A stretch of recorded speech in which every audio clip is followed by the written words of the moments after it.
Chapter 19. "There is no use your telling me that you are going to be good," cried Lord Henry, dipping his white fingers into a red copper bowl filled with rose water. "You are quite perfect. Pray, don't change." Dorian Gray shook his head. "No, Harry, I have done too many dreadful things in my life. I am not going to do any more. I began my good actions yesterday." "Where were you yesterday?" "In the country, Harry. I was staying at a little inn by myself." "My dear boy," said Lord Henry, smiling, "anybody can be good in the country. There are no temptations there. That is the reason why people who live out of town are so absolutely uncivilized. Civilization is not by any means an easy thing to attain to. There are only two ways by which man can reach it. One is by being cultured, the other by being corrupt. Country people have no opportunity of being either, so they stagnate." "Culture and corruption," echoed Dorian. "I have known something of both.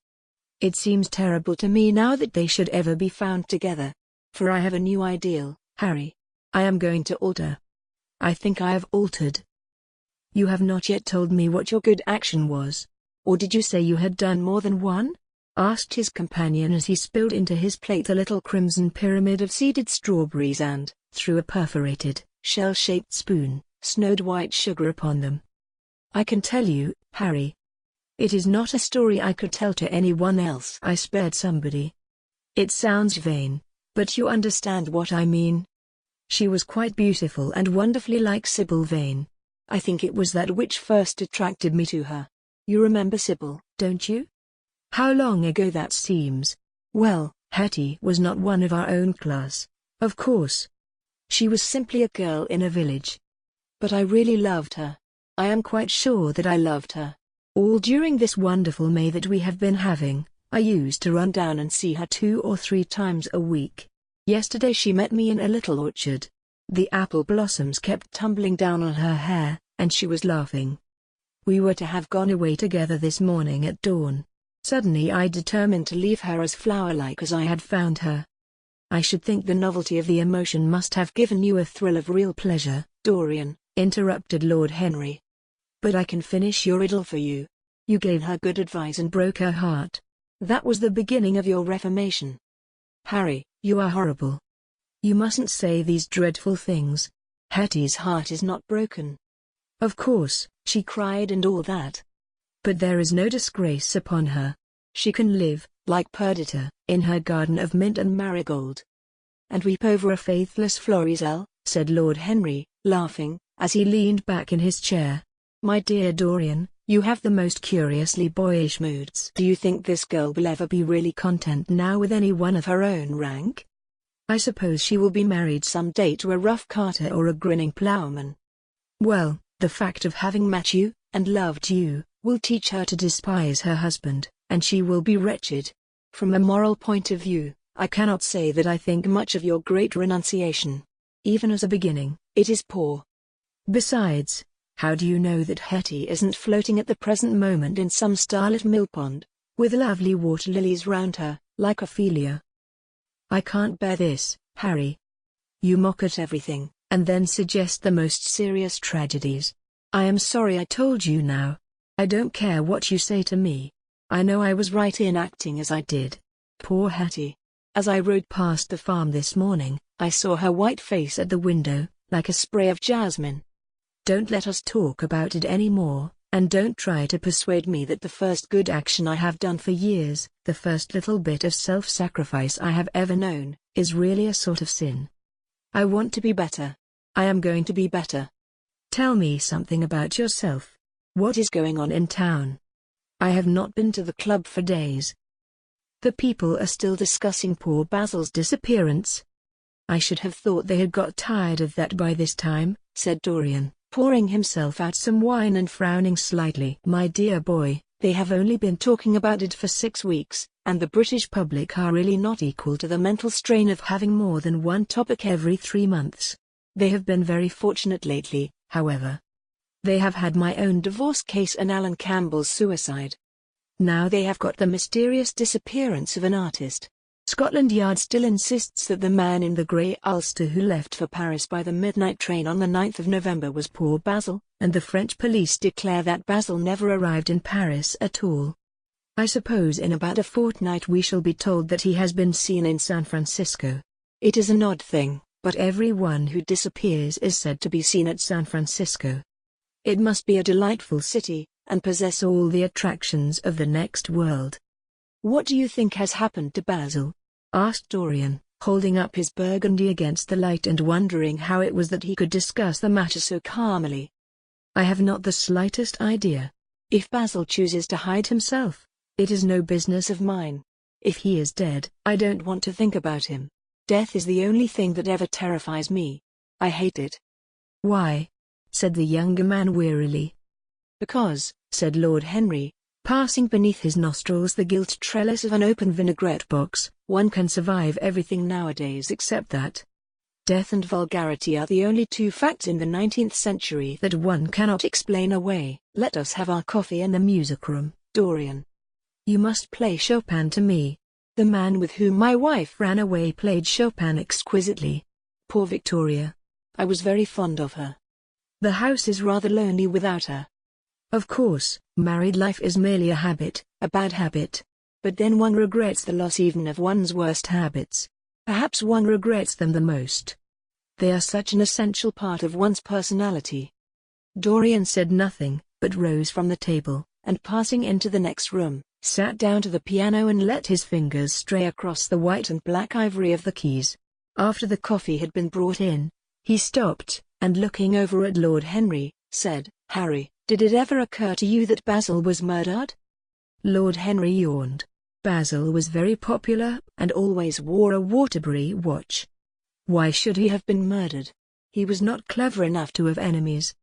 Of course, he had a wonderful genius for painting. But a man can paint like Velasquez and yet be as dull as possible. Basil was really rather dull. He only interested me once, and that was when he told me, years ago, that he had a wild adoration for you and that you were the dominant motive of his art. I was very fond of Basil, said Dorian with a note of sadness in his voice. But don't people say that he was murdered? Oh, some of the papers do. It does not seem to me to be at all probable. I know there are dreadful places in Paris, but Basil was not the sort of man to have gone to them. He had no curiosity. It was his chief defect. What would you say, Harry, if I told you that I had murdered Basil? Said the younger man. He watched him intently after he had spoken. I would say, my dear fellow, that you were posing for a character that doesn't suit you. All crime is vulgar, just as all vulgarity is crime. It is not in you, Dorian, to commit a murder. I am sorry if I hurt your vanity by saying so, but I assure you it is true. Crime belongs exclusively to the lower orders. I don't blame them in the smallest degree. I should fancy that crime was to them what art is to us, simply a method of procuring extraordinary sensations. A method of procuring sensations? Do you think, then, that a man who has once committed a murder could possibly do the same crime again? Don't tell me that. Oh. Anything becomes a pleasure if one does it too often, cried Lord Henry, laughing. That is one of the most important secrets of life. I should fancy, however, that murder is always a mistake. One should never do anything that one cannot talk about after dinner. But let us pass from poor Basil.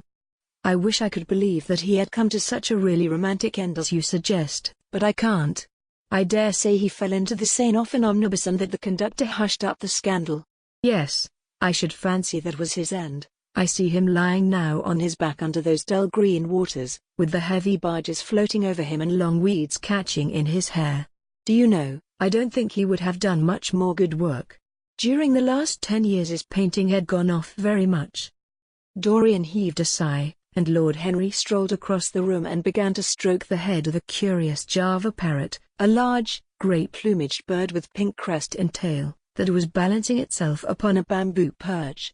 As his pointed fingers touched it, it dropped the white scurf of crinkled lids over black, glass-like eyes and began to sway backwards and forwards. Yes, he continued, turning round and taking his handkerchief out of his pocket. His painting had quite gone off. It seemed to me to have lost something. It had lost an ideal. When you and he ceased to be great friends, he ceased to be a great artist. What was it separated you? I suppose he bored you. If so, he never forgave you. It's a habit bores have.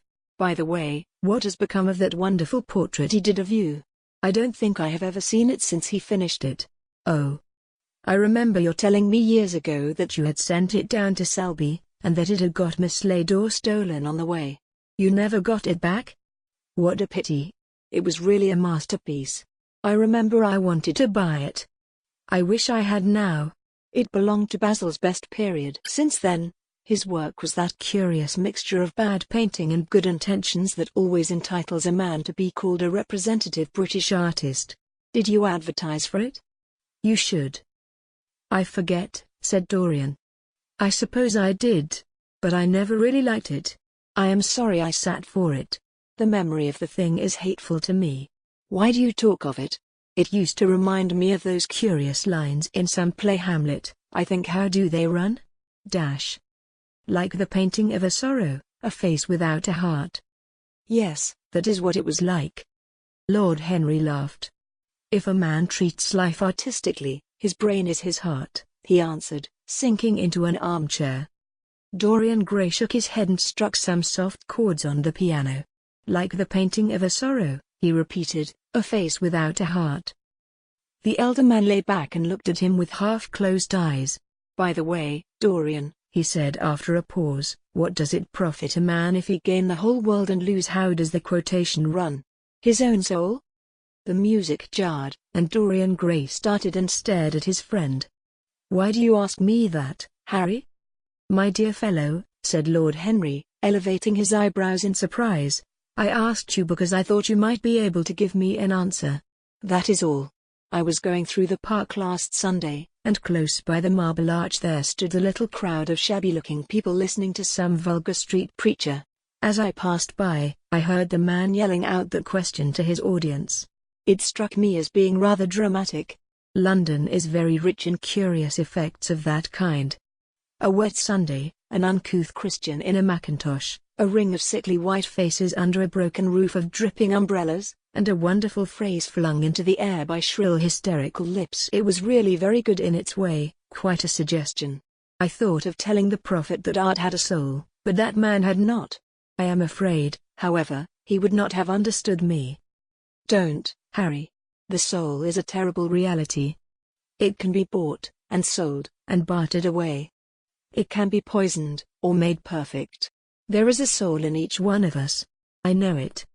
Do you feel quite sure of that, Dorian? Quite sure. Ah. Then it must be an illusion. The things one feels absolutely certain about are never true. That is the fatality of faith, and the lesson of romance.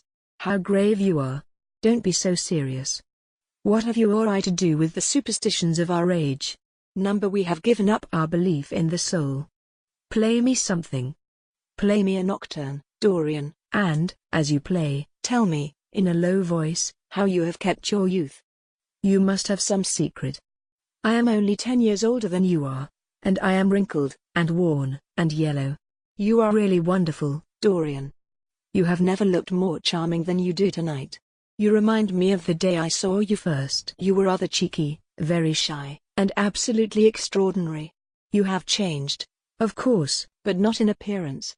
I wish you would tell me your secret. To get back my youth I would do anything in the world, except take exercise, get up early, or be respectable. Youth. There is nothing like it. It's absurd to talk of the ignorance of youth. The only people to whose opinions I listen now with any respect are people much younger than myself. They seem in front of me. Life has revealed to them her latest wonder. As for the aged, I always contradict the aged. I do it on principle. If you ask them their opinion on something that happened yesterday, they solemnly give you the opinions current in 1820, when people wore high stocks, believed in everything, and knew absolutely nothing. How lovely that thing you are playing is. I wonder, did Chopin write it at Mallorca, with the sea weeping round the villa and the salt spray dashing against the panes? It is marvelously romantic. What a blessing it is that there is one art left to us that is not imitative. Don't stop. I want music tonight. It seems to me that you are the young Apollo and that I am Marsyas listening to you. I have sorrows, Dorian, of my own, that even you know nothing of. The tragedy of old age is not that one is old, but that one is young. I am amazed sometimes at my own sincerity. Ah, Dorian, how happy you are. What an exquisite life you have had. You have drunk deeply of everything. You have crushed the grapes against your palate. Nothing has been hidden from you. And it has all been to you no more than the sound of music. It has not marred you. You are still the same. I am not the same, Harry. Yes, you are the same. I wonder what the rest of your life will be. Don't spoil it by renunciations. At present you are a perfect type. Don't make yourself incomplete. You are quite flawless now. You need not shake your head, you know you are. Besides, Dorian, don't deceive yourself. Life is not governed by will or intention. Life is a question of nerves, and fibers, and slowly built-up cells in which thought hides itself and passion has its dreams. You may fancy yourself safe and think yourself strong. But a chance tone of color in a room or a morning sky, a particular perfume that you had once loved and that brings subtle memories with it, a line from a forgotten poem that you had come across again, a cadence from a piece of music that you had ceased to play. I tell you, Dorian, that it is on things like these that our lives depend. Browning writes about that somewhere. But our own senses will imagine them for us. There are moments when the odor of _Lilas Blanc _ passes suddenly across me, and I have to live the strangest month of my life over again. I wish I could change places with you, Dorian. The world has cried out against us both, but it has always worshipped you. It always will worship you. You are the type of what the age is searching for, and what it is afraid it has found. I am so glad that you have never done anything, never carved a statue, or painted a picture, or produced anything outside of yourself. Life has been your art. You have set yourself to music. Your days are your sonnets. Dorian rose up from the piano and passed his hand through his hair. Yes, life has been exquisite, he murmured, but I am not going to have the same life, Harry. And you must not say these extravagant things to me. You don't know everything about me. I think that if you did, even you would turn from me. You laugh. Don't laugh. Why have you stopped playing, Dorian? Go back and give me the nocturne over again. Look at that great, honey-colored moon that hangs in the dusky air. She is waiting for you to charm her, and if you play she will come closer to the earth. You won't? Let us go to the club, then. It has been a charming evening, and we must end it charmingly. There is someone at White's who wants immensely to know you, young Lord Poole, Bournemouth's eldest son. He has already copied your neckties, and has begged me to introduce him to you. He is quite delightful and rather reminds me of you. I hope not, said Dorian with a sad look in his eyes. But I am tired tonight, Harry. I shan't go to the club. It is nearly 11, and I want to go to bed early. Do stay. You have never played so well as tonight. There was something in your touch that was wonderful. It had more expression than I had ever heard from it before. It is because I am going to be good, he answered, smiling. I am a little changed already. You cannot change to me, Dorian, said Lord Henry. You and I will always be friends. Yet you poisoned me with a book once. I should not forgive that. Harry, promise me that you will never lend that book to anyone. It does harm. My dear boy, you are really beginning to moralize. You will soon be going about like the converted, and the revivalist, warning people against all the sins of which you have grown tired. You are much too delightful to do that. Besides, it is no use. You and I are what we are, and will be what we will be. As for being poisoned by a book, there is no such thing as that. Art has no influence upon action. It annihilates the desire to act.